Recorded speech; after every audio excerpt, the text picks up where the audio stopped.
تبارك الذي بيده الملك وهو على كل شيء قدير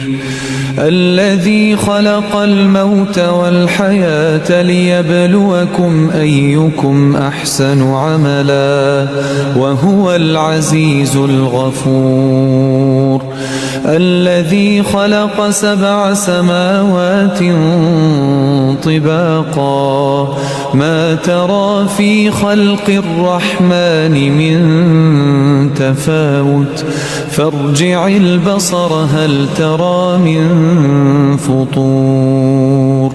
ثم ارجع البصر كرتين ينقلب إليك البصر خاسئا وهو حسير ولقد زينا